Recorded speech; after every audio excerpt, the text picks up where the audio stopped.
सब्ज़ गुंबद का जलवा देख लेंगे, सब्ज़ गुंबद का जलवा देख लेंगे, सब्ज़ गुंबद का जलवा। कि हमारे मेहमान खुसूसी और सदर मोहतरम हज़रत मौलाना मुफ्ती अब्दुल मतीन साहब जूनागढ़ी दामत बरकातुहुमुल आलिया को बसद अदब व एहतराम गुजारिश करता हूँ कि हज़रत वाला वक्त की नज़ाकत को मद्देनज़र रखते हुए मुख्तसर मगर जामे माने और अपने वलवला खेस अंदाज से खिताब फरमाकर हम सामईन को महसूस फरमाएंगे। मोहतरम हजरात, सिर्फ 10-15 मिनट खामोशी बनाए रखें। आप हजरात को जिनका इंतज़ार है, बहुत जल्द आप हजरात के रूबरू हाजिरी होंगे। स्टेज पर जितने बैनर लगे हैं उसकी तरफ मुतवज्जे हों कि हम कौन सी निस्बत पर जमा हुए हैं। बड़ी आली निस्बत है ये, बड़ी मुक़द्दस निस्बत है ये, बड़ी पाकीज़ा निस्बत है ये। निस्बतों पर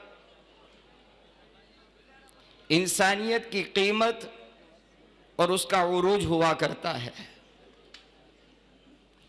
बस 15 मिनट की बात है, इंशाअल्लाह बहुत मुख्तसर, बल्कि मैं तो ये चाहता था कि मौकूफ़ ही कर दिया जाए, वक्त बहुत तवील हो चुका है।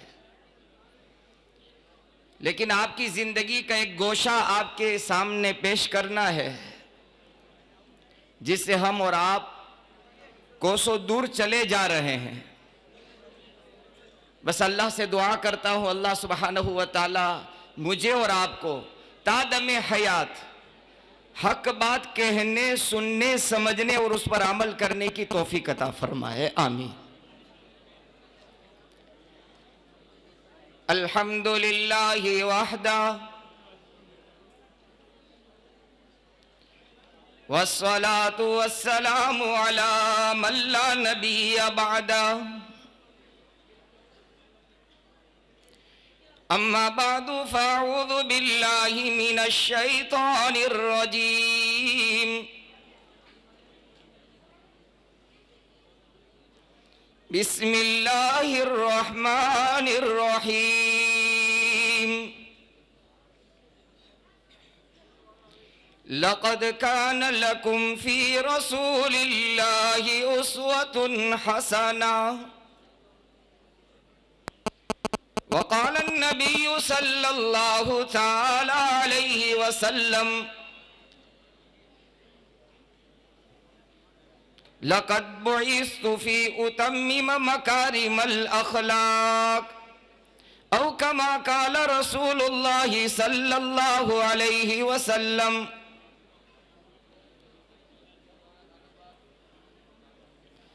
कि मोहम्मद से वफा तूने तो हम तेरे हैं।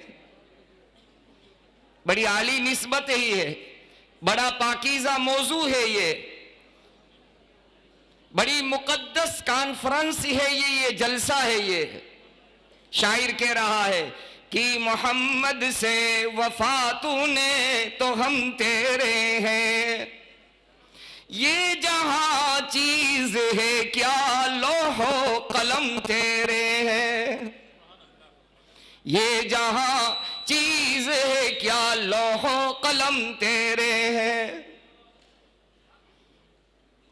लेकिन माफ करना, फिर मुझे माफ करना, मैंने और आपने अपनी जिंदगी में आका से वफा तो शायद की हो, जफा ज्यादा की है।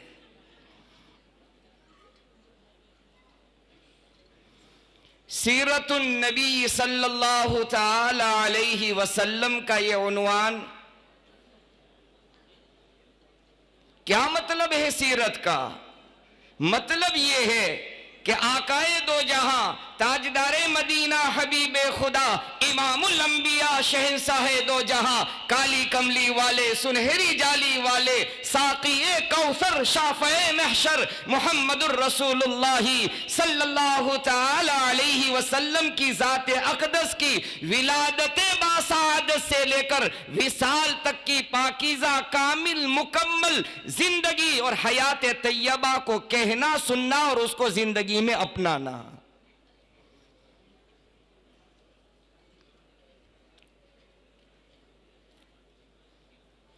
बहुत आपकी जात जैसे मुनफरिद है, हमागीर है, कामिल और मुकम्मल है, जामिउ सिफाती वल कमालात है, इसी तरह आपकी जिंदगी और आपकी सीरत मुबारका भी है।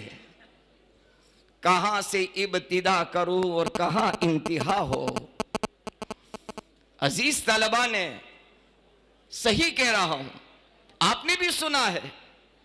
अभी तो ये जो आखिरी सवाल और जवाब के प्रोग्राम जो इस वक्त का अहम तकाजा था, बातिल ताकतों की तरफ से मुहम्मदुर रसूलुल्लाह सल्लल्लाहु ताला अलैहि व आलिहि वसल्लम की जिंदगी को निशाना बनाया जा रहा है। आपकी पाकीज़ा मुकम्मल जिंदगी को दागदार करने की कोशिश की जा रही है। उसी से मुनासबत वाले और उसी से मुंसलिक ये सवाल और जवाब थे, लेकिन वक्त की तंगदामनी थी, वक्त की किल्लत थी। हम ये चाहते थे कि इनको सुनकर हम खुद इस्तिफादा करें। बड़ी मेहनत की है, ये तो दिल टूटते हैं। इस दौर से हम भी गुजरे हैं, इस वक्त भी हम तालिब इल्म हैं, हमारे असातिज़ा स्टेज पर मौजूद हैं। इस दौर से हम भी गुजरे हैं। जब हमारे प्रोग्राम आगे पीछे कर दिए जाते, अंदर से दिल टूटता था। ये आज के जो अजीज तलबा नजर आ रहे हैं, जिन्होंने 10 मिनट 15 मिनट 20 मिनट आपके सामने तकरीर की है, एक वो दौर आएगा, एक वो जमाना आएगा कि हजारों के मजमे की ये नुमाइंदगी करेंगे और इनकी जिंदगी को बदलने का अल्लाह इन्हें जरिया इंशाअल्लाह बनाएगा। ये कोई मामूली बात नहीं है। असातिज़ा को पता है कि कितनी मेहनतों के बाद ये तैयार होते हैं। बहरहाल आपकी जिंदगी का एक अहम गोशा, आपकी जिंदगी का एक अहम अमल और किरदार, जिससे हम और आप कोसों दूर हैं इस वक्त और दूर होते चले जा रहे हैं।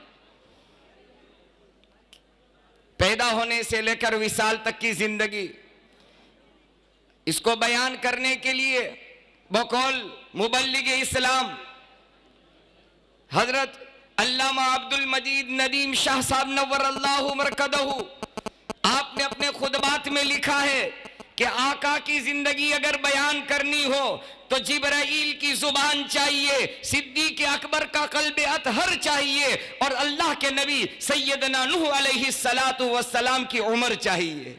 फिर भी आपकी जिंदगी बयान नहीं की जा सकती, आपकी जिंदगी को बोला नहीं जा सकता। बाद अज खुदा बुजुर्ग तो ई किस्सा मुख्तसर कहकर बात खत्म करनी पड़ेगी। क्यों? ये कोई अकीदत की बात नहीं, ये हकीकत हाल है कि मुहम्मदुर रसूलुल्लाह सल्लल्लाहु अलैहि व आलिहि वसल्लम की सीरत का उन्वान जब से चला है आज तक, और आज से लेकर सुबह कयामत तक न पुराना हुआ है न पुराना होगा।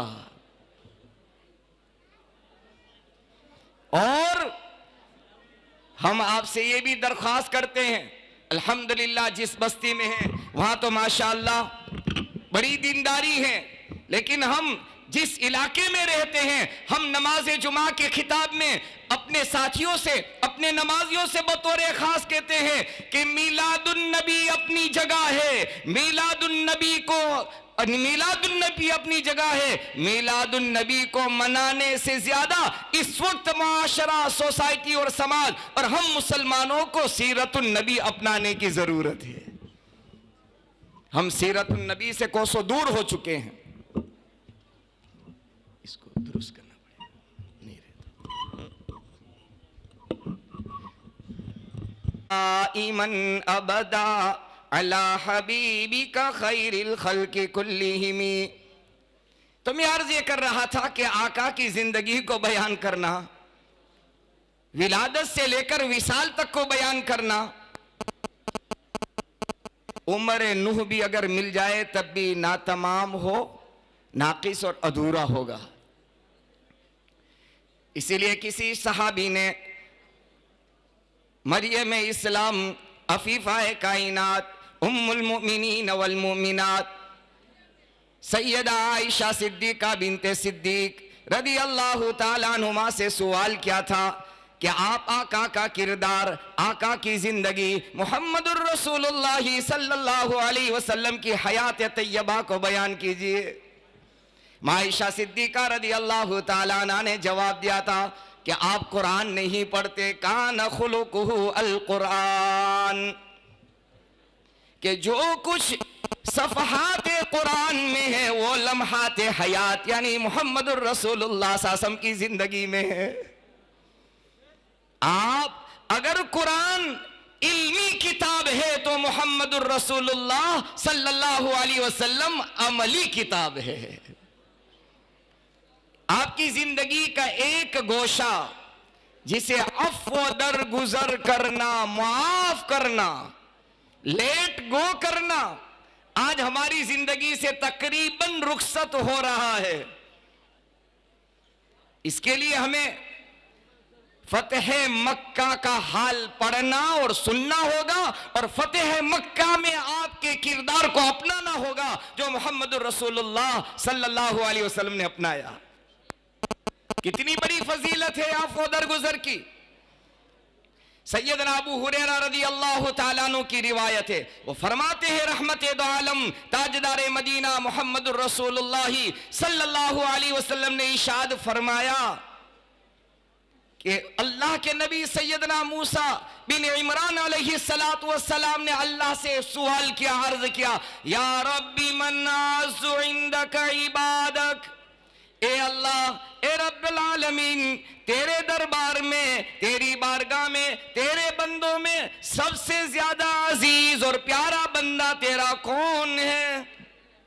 हमारी जिंदगी तो इसीलिए है कि हम अल्लाह के प्यारे बन जाएं, अल्लाह के अजीज बन जाएं, अल्लाह की नजर में अल्लाह हमें पसंद कर ले। क्या फरमाया अल्लाह सुब्हानहू व तआला ने वही का नुज़ूल फरमाया, जिब्राइल अमीन जमीन पर उतरे और कहा, ए मूसा, अल्लाह सुब्हानहू व तआला जवाब में इरशाद फरमा रहे हैं, मन इज़ा क़दर गफ़रा, जो ताकत रखने के बावजूद माफ कर दे। इंतकाम का जज्बा न हो, बदला लेने का जज्बा न हो। मेरे और आपके नबी मोहम्मद रसूलुल्लाह सल्लल्लाहु अलैहि वसल्लम से मदीनतुल मुनव्वरा में सहाबा की मुकद्दस जमात ने सवाल किया था, या रसूल अल्लाह सल्लल्लाहु अलैहि वसल्लम, जब अल्लाह हमको फतेह मक्का से हम कदार कर दे, मक्का की सरजमीन पर हम फातिहाना तौर पर दाखिल हों और हमारे कदम जम जाएं, तो फिर हम मक्का वालों से कैसा बदला लें, हम इनके साथ क्या सुलूक करें, क्या बर्ताव करें। मक्का वालों ने हमारे बच्चों को यतीम किया, हमारी बेटियां, हमारी माएँ बेवा हुई, जुल्म सितम के पहाड़ तोड़े गए, बिलाल को घसीटा गया, अम्मार बिन यासिर पर जुल्म तशद्दुद किया गया और हजरत सुमैया को शहादत मिली। हम क्या करें, क्या बदला लें। मेरे और आपके नबी मोहम्मद रसूलुल्लाह सल्लल्लाहु अलैहि वसल्लम ने इरशाद फरमाया, ए मेरे सहाबा, सबसे बेहतरीन बदला यह है कि इनको माफ कर दिया जाए। बदला लेना नहीं है, बदलाव पैदा कर दो, चेंजेस पैदा कर दो। तुम माफ करोगे, अल्लाह इनकी जिंदगियों को बदल देंगे। जैसे कि अजीज तालिब इल्म ने यहूदी का वाकया सुनाया, खुली तलवार लेकर आया, अखलाक, घिरे हुए अखलाक पेश किए, मोहम्मद रसूलुल्लाह सल्लल्लाहु अलैहि वसल्लम ने माफ कर दिया, वो ईमान में दाखिल हो गया। जरूरत इसकी है। इसलिए इस वक्त जो हम और आप बदला लेने की भावना, इंतकाम लेने के जज्बात हमारे यहां जो उभर रहे हैं, माफ और दरगुजर, दो वाकयात मुख्तसर तौर पर अर्ज करूंगा फतेह मक्का के मौके से आप दाखिल हो रहे हैं, फातिहाना शान से दाखिल हो रहे हैं और आपकी जुबान मुबारक पर क्या है? ला इलाहा इल्लल्लाहु वहदा नसरा अबदा व हज़मल अहज़ाब वहदा। क्या अल्लाहु अकबर कबीरा। जब कोई फातिह कामयाब होता है, कामयाबी से हमकनार होता है, तो उसका क्रेडिट अपनी तरफ मंसूब करता है, मैंने ऐसा कर दिया। आपने इलेक्शनों में देखा होगा, जब कोई कामयाब होता है तो क्रेडिट खुद लेने की कोशिश करता है। कुर्बान जाए मोहम्मदुर रसूलुल्लाह सल्लल्लाहु अलैहि वसल्लम की जात अक़दस पर, आपने की जुबान मुबारक पर यह था, इन्ना फतहना लका फतहम मुबीना, अल्लाह ने हमें खुली हुई फतह अता फरमाई। और दूसरा जुमला क्या था? ला इलाहा इल्लल्लाहु वहदा, उस एक तन्हे तना अल्लाह ने हमें कामयाबी दी, फतह दी, उस अल्लाह ने दी। नसारा अबदा, और उसने अपने बंदे की मदद की और उन्होंने बातिल ताकतों को शिकस्त फाश दी। क्रेडिट किसकी तरफ? तो कि एक अल्लाह की तरफ मंसूब किया, कामयाबी मेरे अल्लाह ने मुझे दी है। दाखिल हो रहे हैं, मक्का के अंदर दाखिल हो रहे हैं। एक औरत हिंदा अपने घर की दीवारों पर देख रही है कि आज हिंदा के टुकड़े टुकड़े होंगे। क्यों? इसलिए कि ओहद के मैदान में आपके वो चचा जिससे आपको सबसे ज्यादा मोहब्बत थी, जिनके एहसानात थे, सीरतुल मुस्तफा में हजरत मौलाना इदरीस साहब कांदलवी दामत बरका नव्वरल्लाहु मरकदहू ने लिखा है कि एक मौके से आयशा सिद्दीका अफीफा कायनात रज़ी अल्लाह तआला अन्हा ने पूछा था, या रसूल अल्लाह, आपकी जिंदगी के वो गम, आपकी जिंदगी के वो दर्द और आपकी जिंदगी की वो तकालीफ जो आज भी आप न भूल पाए हो, कौन सी है जरा बता दीजिए। आपने फरमाया, आयशा, जिंदगी के दो गम आज तक नहीं भूल पाया हूं, एक गम ताइफ के मैदान का और एक गम ओहद के मैदान का। आज तक मुझे याद है वो जख्म अभी भी हरा है, अभी भरा नहीं है। जब ताइफ का मंजर याद आता है, जख्म ताजा हो जाता है और ओहद का मैदान याद आता है, तो मेरे चचा के कलेजे चबाने का मंजर याद आ जाता है। वो हिंदा जुबान देख रही है, क्या मंजर देख रही है, आज तो मेरी बोटी बोटी काट दी जाएगी। मोहम्मदुर रसूलुल्लाह फातिहाना तौर पर दाखिल हो चुके हैं, लेकिन सीरत निगारों ने लिखा है, जब आपकी खिदमत में पहुंची तो आपने उसे माफ कर दिया। जानी दुश्मन, खून के प्यासों को माफ किया है, खून के प्यासों को माफ किया है। आज हम और आप अपनों को माफ करने के लिए तैयार नहीं।